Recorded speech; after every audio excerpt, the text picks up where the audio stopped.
Hello there. My name's Tim. It's a great honor to be here. Thank you so much for having me. And this lecture is called Lockdown is Reopening. Reopening is Lockdown. Thank you again for having me. And if you didn't catch it earlier, my name is Tim Morton. Imagine there's no progress. Imagine there's no speed. Imagine there's no workplace. Imagine there's no turning. Imagine there's no death drive. Imagine there's no furnace. Imagine there's no fossil fuels. Imagine there's no neoliberalism. Imagine there's no plantation. Imagine all the life forms walking down the street. Imagine there's no away.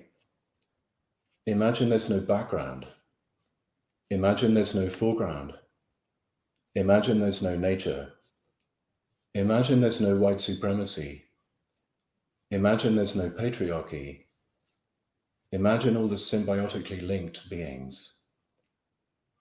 Imagine there's no tragedy. Imagine there's no agri-logistics. Nothing to be efficient for, and no religion too. Imagine we aren't living inside an adaptive AI that machine learns how to extract value from all life with greater and greater efficiency until planet death is imminent. Imagine there's no capitalism at all. Imagine there's no growth. Imagine there's no recovery.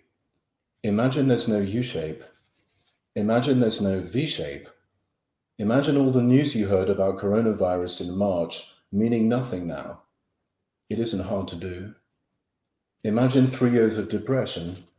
Imagine there's no way to build the past out into the future anymore, like planks nailed together by Wile E. Coyote over an abyss. Imagine an economy based on creativity. Imagine creativity as inviting the future to caress what we stupidly call the present. Imagine there's no optimization. Imagine there's no vision of perfect efficiency. Imagine all the artistic experiments. Imagine all the non-violent failures. Imagine all the hypocritical compromise that make life better for some people, including crocodiles. Imagine there's no goal. Imagine there's no perfection. Imagine all the flawed beings reveling in their finitude. Imagine there's no permanence. Imagine there's no phallus. Imagine there's no nanoscale stock trading. Imagine there's an economy oriented to the future. Imagine there's a future. Imagine the possibility that things could be different. Imagine seeing the future out of your window in the possibility of supermarket workers around the corner in the quietness of the street. Imagine there's a future in the look of someone wearing a mask. Imagine the mask is saying, "I want you to live." Imagine all the people doing a semaphore that says, "I want you to have a future." Imagine there's no freakout. Imagine there's no deer in the headlights. Imagine there's no denial. Imagine there's no shock horror headlines. Imagine there's no tragedy. Imagine there's no Catholic priest going through the motions for you. Imagine there's no terror at being embedded and embodied. Imagine there's no escape from the web of fate. Imagine there's no city. Imagine there's no nature. Imagine there's no wild. Imagine there's no tame. Imagine there's no inside. Imagine there's no outside. Imagine you don't worry. Imagine all the tragic characters ever doing their thing in a giant distributed play called the greatest comedy ever made. Imagine there's no fourth wall. Imagine there's no drama. Imagine there's no placating the gods. Imagine there's no gods. Imagine there's no alienation. Imagine all the people dancing in the street. Imagine there's no country. Imagine there's no landscape. Imagine there's no picturesque. Imagine there's no sensibility. Imagine there's no Facebook. Imagine there's no virtue signaling. Imagine there's no privilege. Imagine there's no leisure time. Imagine there's no work week. Imagine there's no future. Imagine there's no pink elephants. Imagine there's no negation. Imagine there's no imagine. Imagine all the tiny mirrors at Caltech shimmering without mechanical input. Imagine all the mirrors at the LIGO Gravitational Observatory quantum shimmering without being pushed. Imagine there's no mechanism. Imagine there's no cogwheels. Imagine truly random numbers. Imagine pure contingency. Imagine there's no omnipotence. Imagine there's no omnipresence. Imagine there's no omniscience. Imagine there's no Google. Imagine there's no space. Imagine there's no measurement. Imagine the sleeve of the album Imagine. Imagine what Yoko Ono says on the back. Imagine the clouds dripping. Dig a hole in your garden to put them in. Imagine that this is not here. Imagine the future is falling around us like rain. Imagine you understand what this means. Imagine the end of this lecture. Imagine there's no art. Imagine there's no craft. Imagine there's no noise music. Imagine there's no good taste. Imagine there's no need for Greta Thunberg to be exploited as the poster child for innocent, unspoiled nature.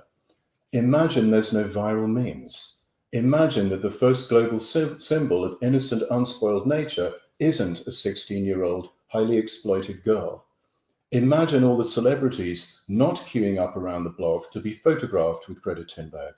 Imagine she could go back to school. Imagine there's no school. Imagine there's no fascist memes. Imagine there's no stupid poor people scrabbling around with metal detectors on the shoreline of history looking for a deeper meaning under the bits of washed-up swastika. Imagine there's no searching for meaning in the shards of the past. Imagine there's no Britain. Imagine there's no Brexit. Imagine there's no Europe. Imagine there's no anti-Semitism. Imagine there's no uncanny valley. Imagine there's no life. Imagine there's no death. Imagine there's no exorcism. Imagine there's no exit. Imagine there's no Dave. Imagine there's no Hal. Imagine there's no Stargate. Imagine there's no Scotty. Imagine there's no misogyny. Imagine all the things happening on all the different scales. Imagine there's no anthropocentrism. Imagine there's no Drea trauma. Imagine there's no bargaining. Imagine there's no acceptance. Imagine there's no shock. Imagine there's no denial. Imagine there's no depression. Imagine there's no truth and reconciliation. Imagine there's no colonialism. Imagine there's no hubris. Imagine there's no closure. Imagine there's no enslavement. Imagine there's no space. Imagine there's no clocks. Imagine there's no worldviews. Imagine there's no Western Civilization 101 class. Imagine there's no naked faces. Imagine there's no natural. Imagine there's no unnatural. Imagine we all decided to wear a mask that says, "I have mercy on you." Imagine there's no men. Imagine there's no transphobia. Imagine there's no masculinity. Imagine all the people caring about their future selves. Imagine all the people we will never be physically close to. Imagine there's no social distance. Imagine social distancing actually means social intimacy. Imagine lockdown means reopening. Imagine reopening means lockdown. Imagine there's no cars on the freeway down the street. Imagine there's no engine roar. Imagine there's no reopening. Imagine there's no gender. Imagine there's no ice. Imagine there's no borders. Imagine there's no utility.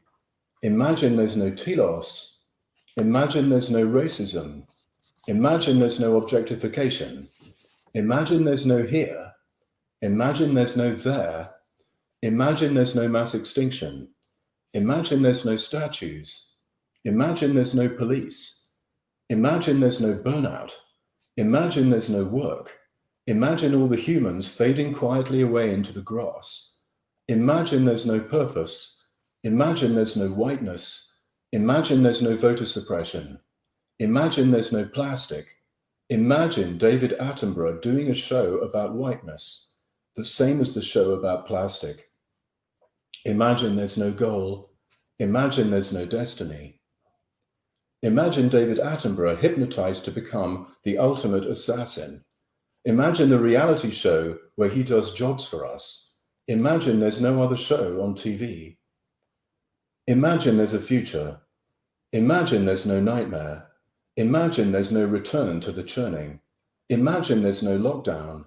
Imagine there's no now. Imagine there's no here. Imagine there's no reductionism. Imagine there's no scientism.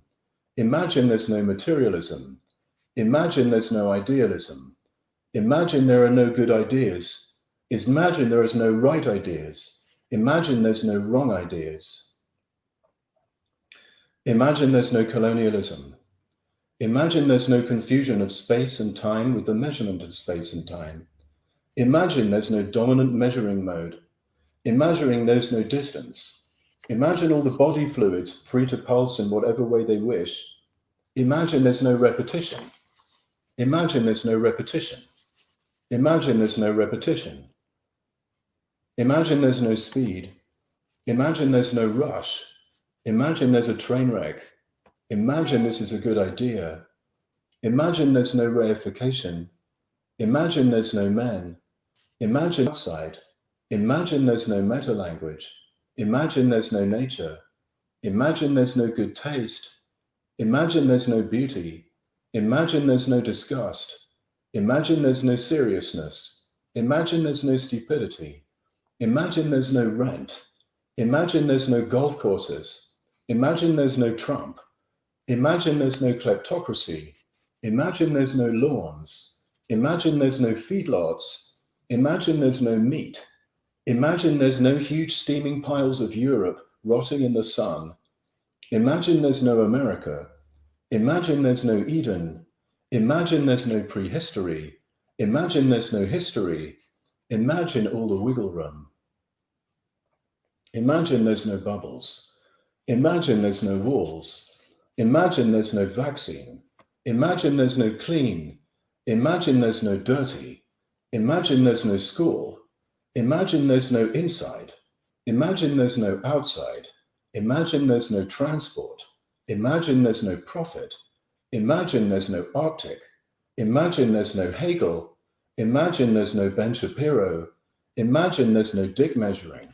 Imagine there's no certainty. Imagine there's no sociopaths. Imagine there's no free will. Imagine there's no active. Imagine there's no passive. Imagine there's no one scale to rule them all. Imagine all the stars are closer. Imagine all the rhythms dripping. Imagining open your mouth and swallowing them. Imagine all the unease. Imagine all the non-violence. Imagine the shimmering, uncertain peace. Imagine that a scientist is an upgraded artist. Imagine that the word scientist was created in response to the word artist. Imagine this happened in the British Romantic period. Imagine that scientist means listener.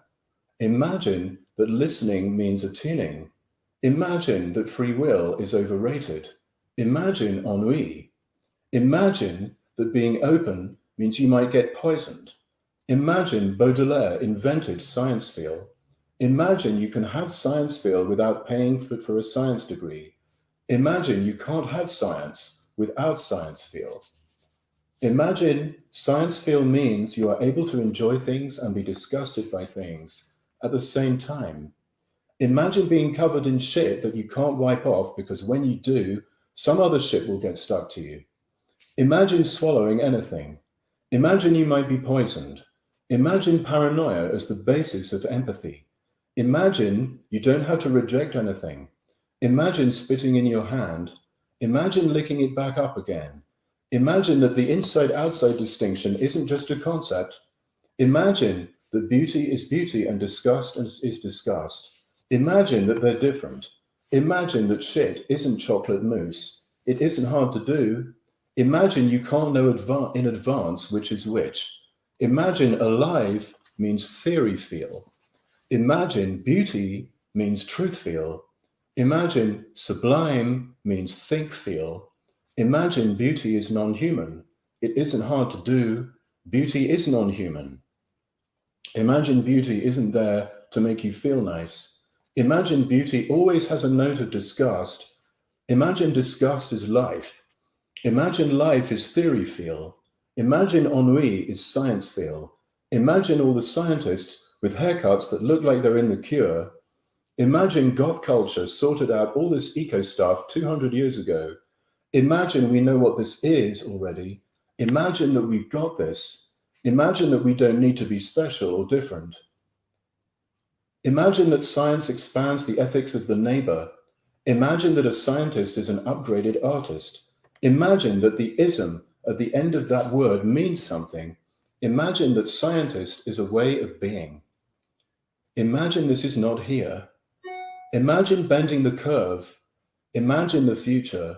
Imagine beings you don't ever see. Imagine caring about those beings. Imagine a future around the corner of the future you can predict. Imagine all the health workers working.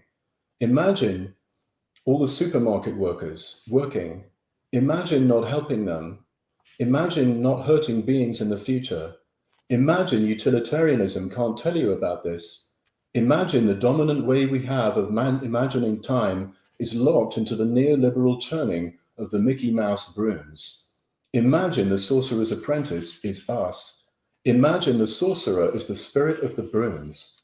Imagine living inside an adaptive AI that machine learns how to extract value from all life until there is no biosphere. Imagine I already said that. Imagine hearing it again. Imagine everything exists on a spectrum. Imagine ideology. Imagine a theory class where I tell you I am so smart and you are so paralyzed. Imagine I think that's a left-wing thing to do. Imagine that is shit. Imagine that yes, ideology is everywhere.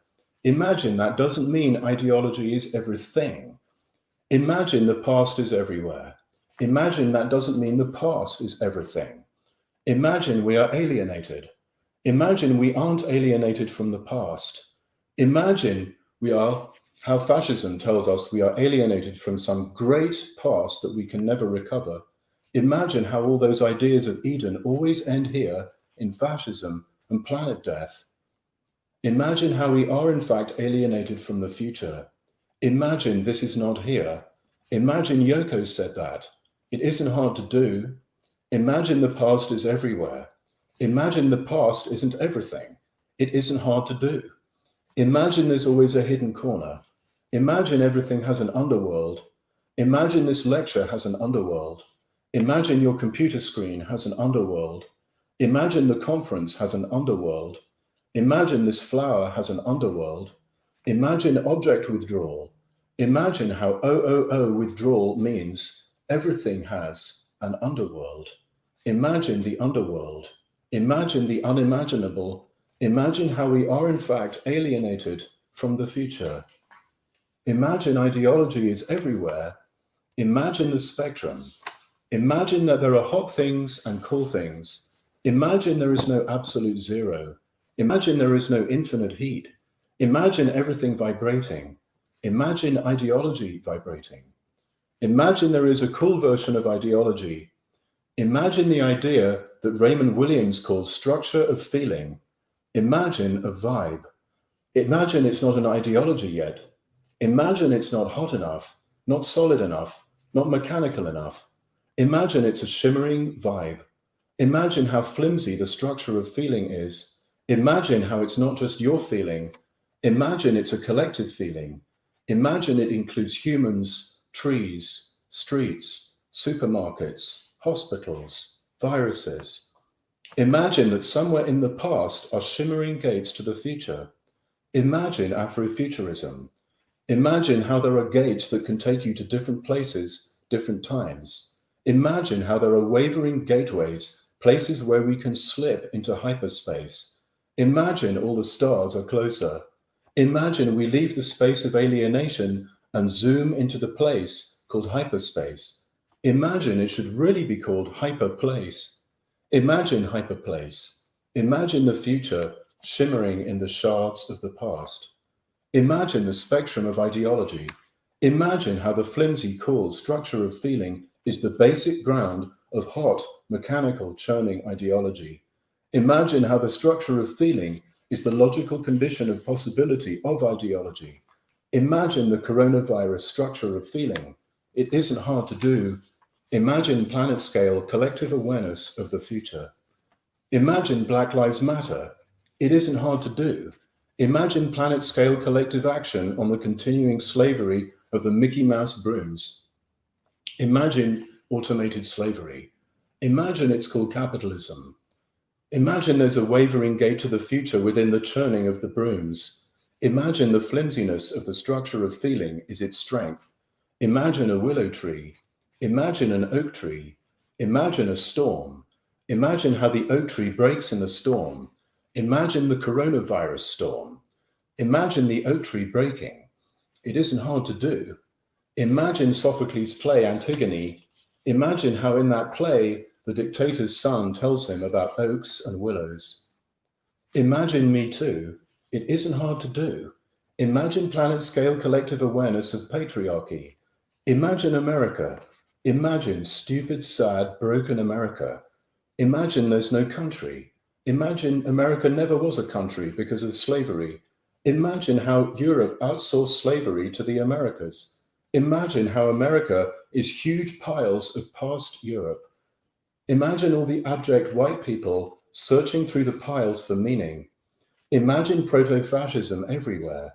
Imagine how America isn't all piles of Europe.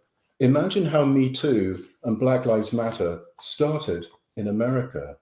Imagine how America is the future because it never was a country in the first place. Imagine how that something isn't something Ronald Reagan would say.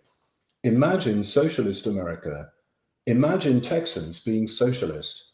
Imagine socialist cowboys. Imagine Oscar Wilde already had that idea. Imagine how powerful that would be. Imagine the possibility that things could be different. Imagine an economy oriented towards this possibility. Imagine socialism. Imagine creativity. Imagine all the false starts. Imagine all the failures. Imagine that's okay. Imagine not trying to perfect things. Imagine there's no one solution to rule them all. Imagine there's no churning. Imagine there's no fiery furnace. Imagine there's no perfection.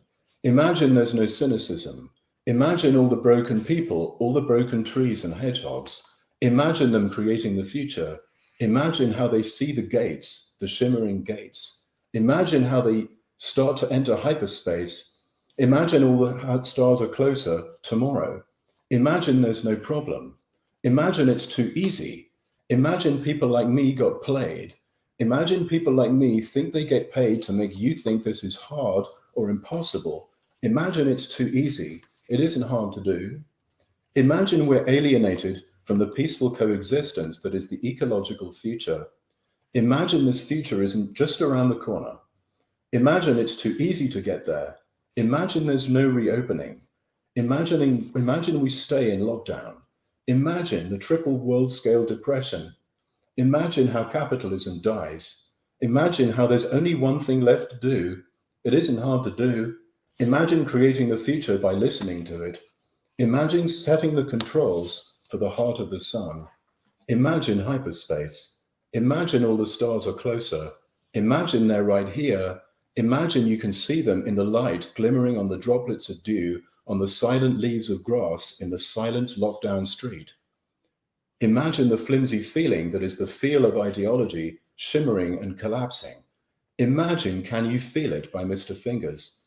Imagine Detroit techno. Imagine the future in the wreckage all around you. Imagine Detroit. Imagine Derek May and Mr. Fingers. Imagine they knew this in 1988.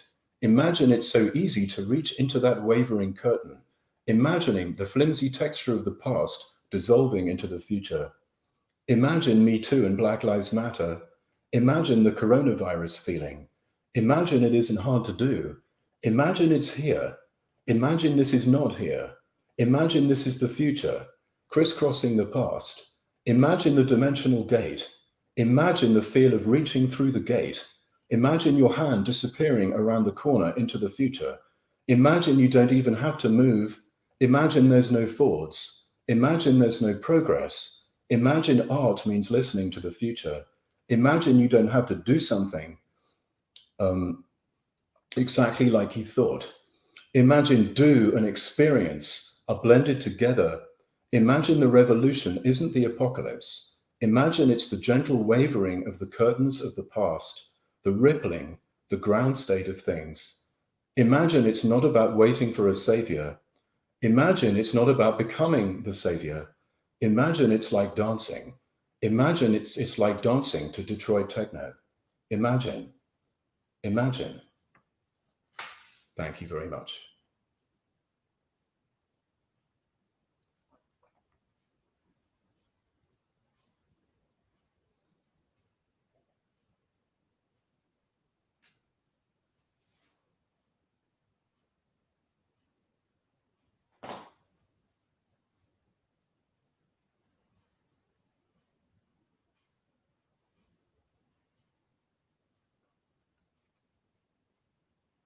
My nice host just said it was beautiful.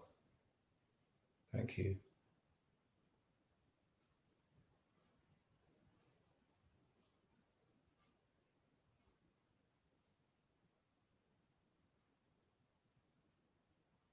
Oh, good. So there's some questions. That's good.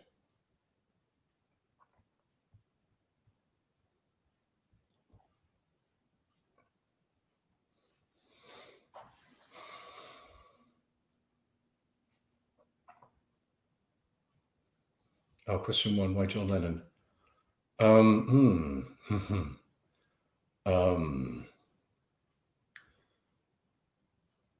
It was either Lennon or McCartney. Lennon is the negative, yeah, and McCartney is the positive.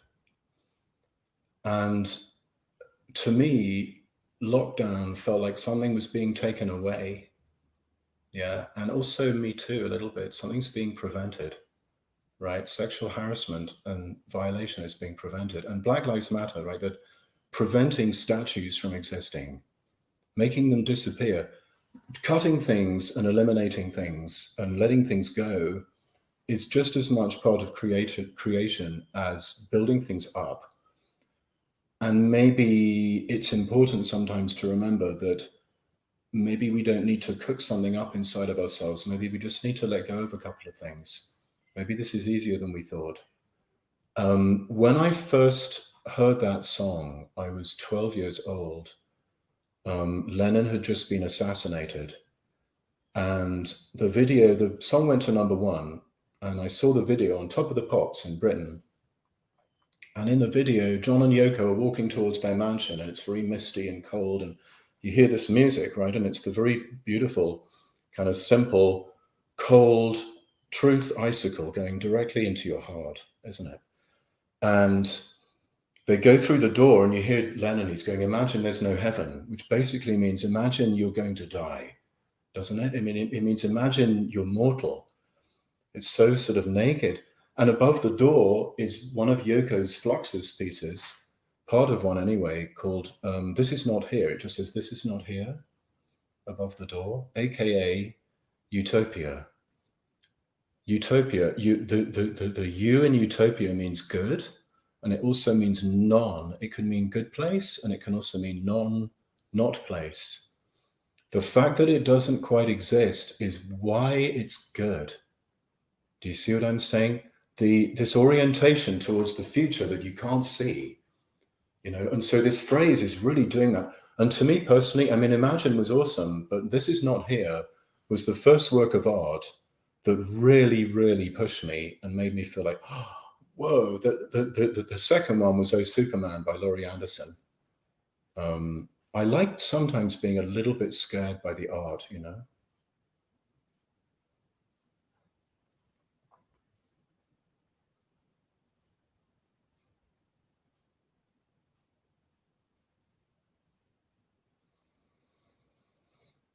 Question 2. You said so many things. Will imagine. What's the first 3? Could you elaborate on revolution not being the apocalypse? Okay.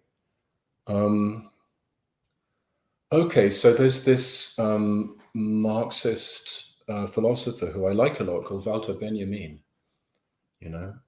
He lived earlier in the 20th century. And one of the things he said that was extremely good, I think, is for him, socialism, whatever that is, means doesn't mean progressing into the future, actually. What it means is you pulling the emergency brake, right? Stop, just stop. Stop the world. I want to get off. You know, there's so much machination, churning. The first few weeks of lockdown, almost no one was driving in Houston. And then maybe 5 a.m, I was listening and I heard this sound. It was like this roaring wind. I'd forgotten the sound of traffic. I thought it was the wind. And then after a few minutes, I'm like, oh, okay. It's actually just the traffic on the freeway near to where I live. But it had lasted long enough for me to forget it, right? Like to let go of this idea that there has to be this. And, you know, that's what we call life, but really it's not. It's just surviving.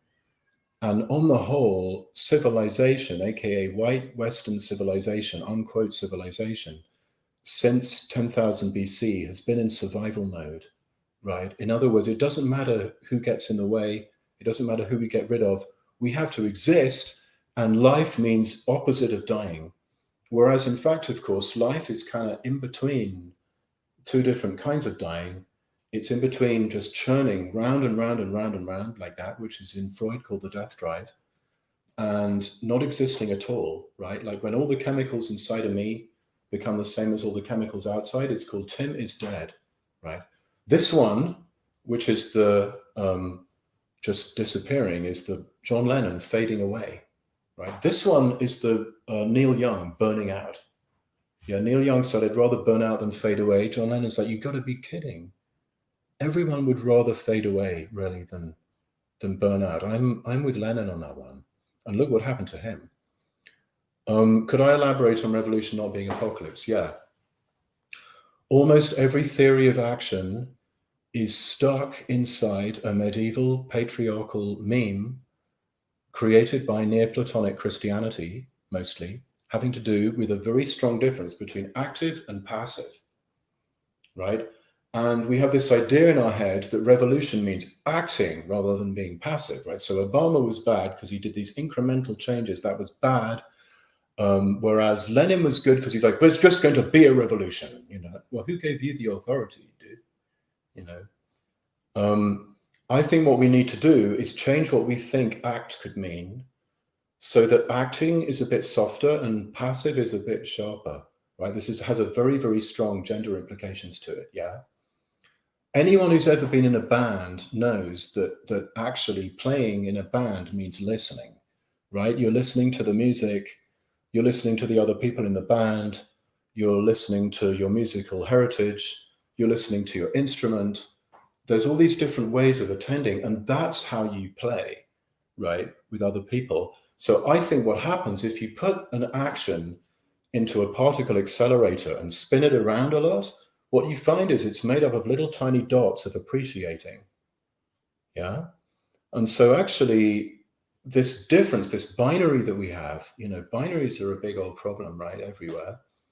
And this difference that we have between act and not act, act and suffer, or active and passive, or act and experience, is a big problem everywhere. It's everywhere. This virus just got everywhere. There's no reason for it. And it's super important to realize, yes, absolutely, there needs to be action. Right? We can't just sit around looking at the disaster.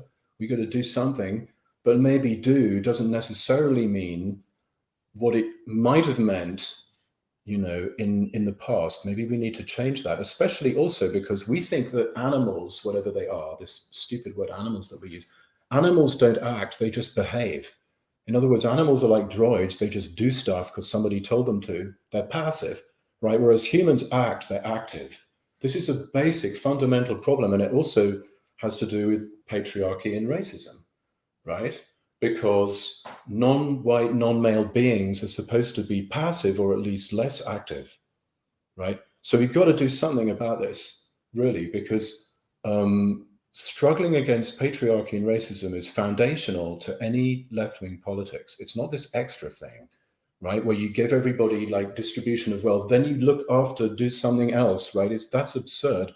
Even though anti-racism and feminism may have arisen in their current forms chronologically after some of the left-wing stuff of the 19th century, that doesn't mean they're logically after, They're logically before. You've got to do this stuff, you know, to have a real actual revolution, and actually to reach across to the crocodiles and the coral and the hedgehogs. You've got to end patriarchy, and you've got to fight against racism, which also means fighting against anti-Semitism, obviously. Your speech or manifesto may be oscillated constantly between emotions, history, facts, concepts. How do we act less sterile in academic discourse, art institutions, in short life? Well, it's an issue, isn't it? I mean, you know, I'm privileged. I got a degree, I got a PhD, I got a job, then I got tenure, then I got full professor, right? Then I realized that maybe I can relax and start telling people what I really think. But it took me a long time because I'm a bit of a survivor and I feel pretty inhibited about stuff. So I wouldn't want to force people to have to think they have to do what I'm doing right here. It's important to get that certificate, right? It's important to get the diploma. It's important to get into the club, right? You got to get through the metal detector of whatever it is. Then you get inside the lounge or the club or whatever. Then you can unleash the madness. Right. But first of all, you've got to get through that metal detector. So I wouldn't necessarily want people to feel like you got to go crazy. I just feel like my responsibility right now is less to do with being right than to do with modeling feelings. And there's a good reason for this. It's actually that feelings are from the future, right? Ideas are the past and feelings are the future. What does it mean? Well, when you're having a feeling, it's kind of like a thought that you don't know what it is yet. Right? Like, why do you go to therapy? Because you're having a feeling, you can't quite put words on it, right? So the feeling is literally the future. Oh, sure, it might be a symptom of something that happened, but also it's your future, right? The idea is just the receipt that comes out of the cash register at the end, right? I don't need to write this book, Hyperobjects, anymore. Everyone has the feeling, right? The hyperobject feeling, it's called coronavirus. You know what it is. You don't need the word anymore. I would never write it now. I wouldn't write that book right now. Everyone has the feeling. The feeling is more important. You know, when I did this radio show for the BBC last year, one of the good things about it was, for me, it melted all the ideas back into the feelings that they came from. And the feelings are more important. It's like I'm saying in the lecture, like that ideology is the ideas, right? But they're coming from feelings. Like, we don't know yet what coronavirus is going to do. We don't know what Black Lives Matter, Me Too. We don't know how these things are going to transmogrify our lives, but there's a feeling, you know, there's a vibe. It's real, but it's not solid, you know, and that means it's the future, right? Some of these feelings are very kind of wispy seeming compared to the solid ideas we have. Like, the ideas are like the statues, but they're just statues. You can pull them down and do something else.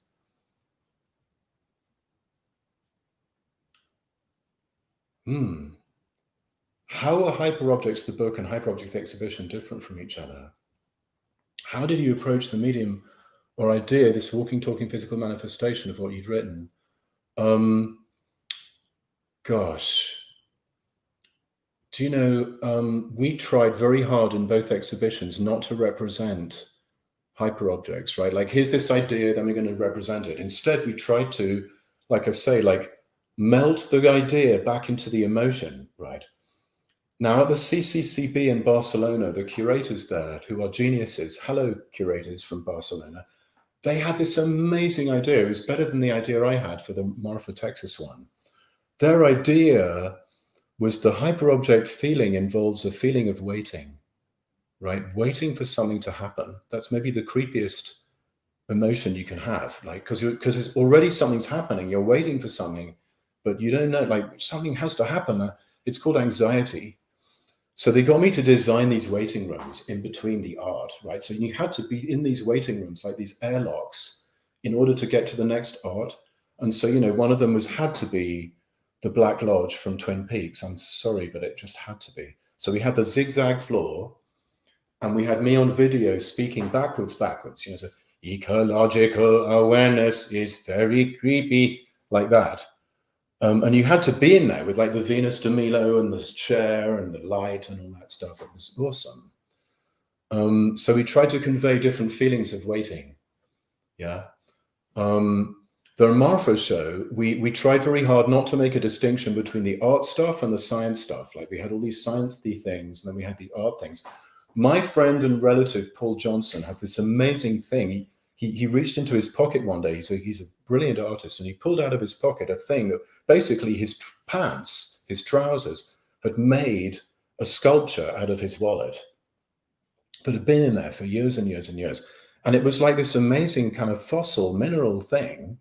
And we put it in a line with it, like, here's a billion-year-old rock, and here's a million-year-old, 10,000 year, 1,000 year, 100 year, and here's Paul's wallet from 5 years ago. And like, here are these sciencey things, and here's this art thing, but really there's no difference, right? And it's sort of like what I'm saying here, like being a scientist in many ways is just being an upgraded artist. And also there's a lot of sciencey art now that's about, like, let's actually do an experiment. You know, so for example, another piece in the exhibition was the hyperobject vest, where people wore this vest and there were these transponders in the vest. And when you came close to certain core samples of rock hanging in the garden there in the back, you felt in vibrations in your chest the exact rhythms of these different earthquakes, like Fukushima. Yeah, so you could feel it, because that's the whole thing. Like, it's hard to feel hyperobjects. It's hard to know them. It's hard to point to them, right? Up until maybe March of this year, when now we don't even need a hyperobjects exhibition because the whole of Earth just became one.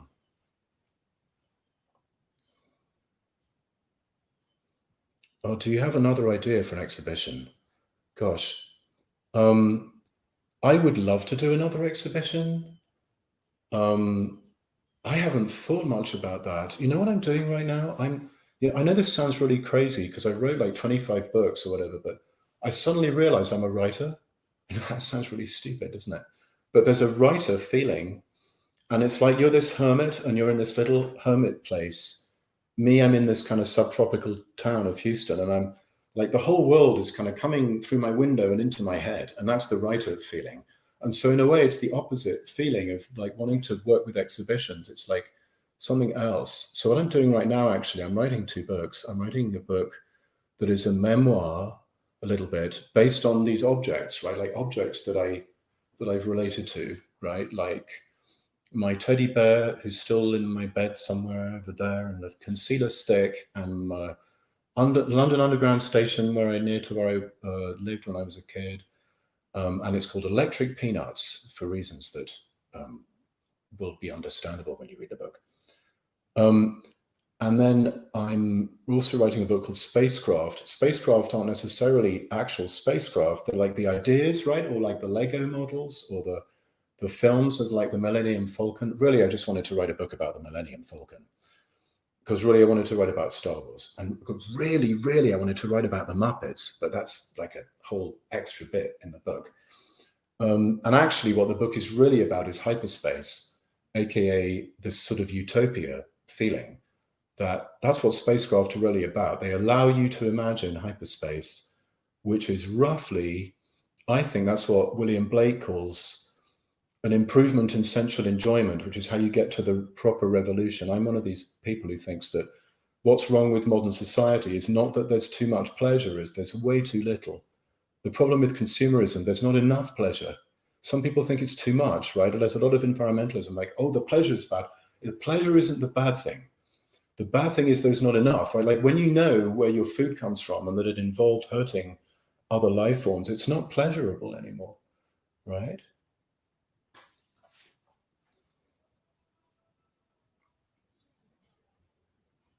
There's my son singing in another room. How do you negotiate the physical and the virtual time you spend with people or at work? You think they're different at all? Is there a way to enjoy digital more? Yeah, that's a very good question. I do everything online right now because I suffer from asthma and sleep apnea, actually. So I could die really easily if I got COVID-19. And so at first, of course, I'm looking at the Zoom and I'm going, oh my God, you know, like, this is just like the Muppet Show again, in a bad way, like the opening credits, everyone's waving in the little windows, you know.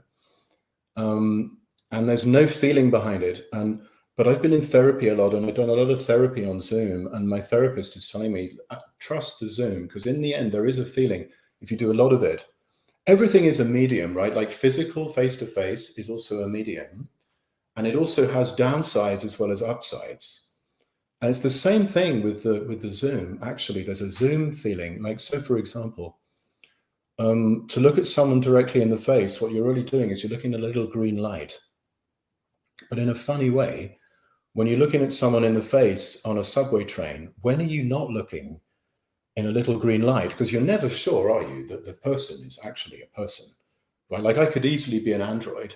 You know, there might be some kind of key in the back of my neck, right? You don't know. I don't know.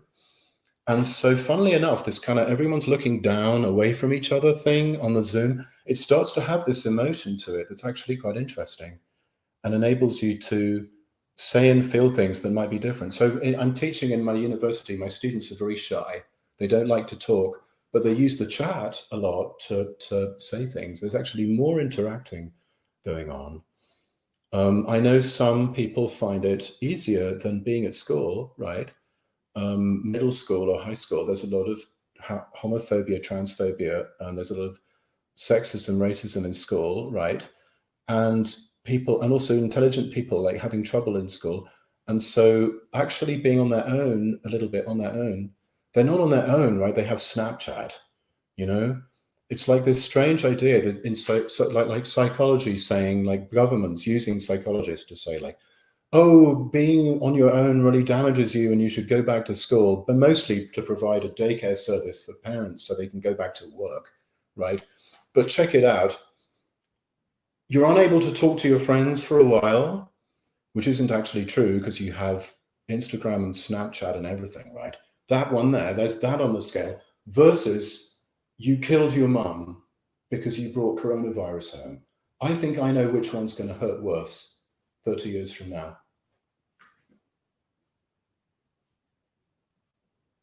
Can you imagine a rational metabolism with nature? Gosh, if I knew what the word rational meant, and I knew what the word metabolism meant, and I knew what the word nature meant, I'd be able to answer the question. But you know what? As you get older, you feel more stupid. You know, like the 20-something me really hates the 52-year-old me who's doing this lecture. The 20-something me who was totally right about everything and really super unhappy hates the fact that it's me doing this, you know. So kind of like, I'm so sorry, boys, 20-something boys. This is for you, okay? Some of you think that philosophy means having the biggest ideas and comparing the bigness of your ideas to other people's big ideas. And who's got the biggest idea? In the end, you find out that ideas are just lampposts on a journey called the love of wisdom. That's what philosophy really means, is the love of wisdom. The ideas are just lampposts that pass you by, right? Aristotle says you do your best philosophy after you're 50 years old. And I think I know why now. Because you kind of give up having ideas. So I'm ever so sorry, because I mean, I could give you hours, I could talk rubbish about this, but I don't even know what that means. And that's my fault.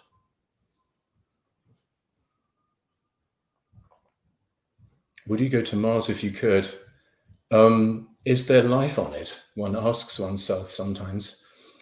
Nah, no. I'd rather go to Earth. Have you heard about it? It's this great planet. We should try landing on it sometime and doing stuff there and like making it nice for all the life forms on it. That's where I'd like to go.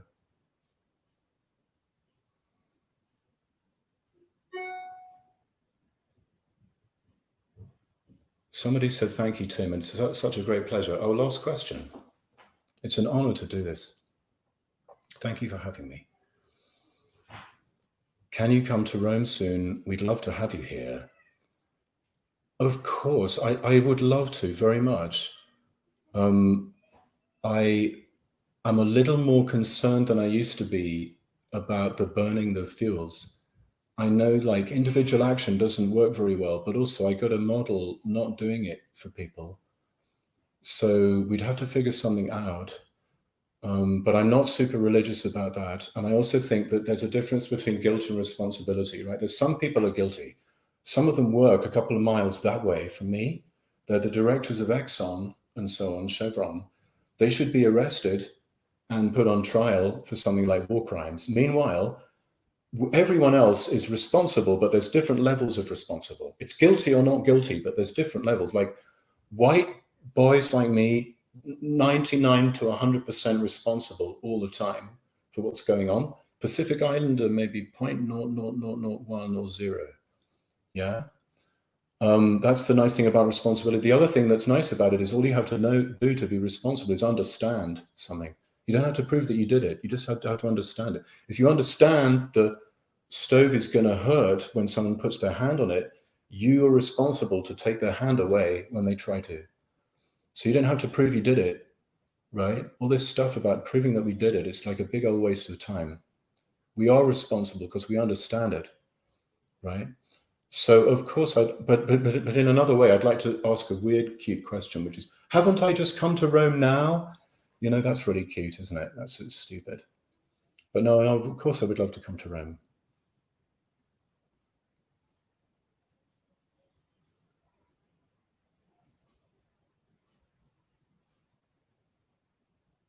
It's such a pleasure. Thank you so much for having me.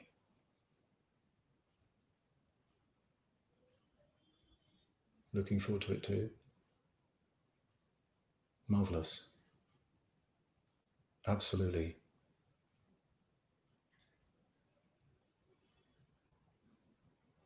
Anywhere.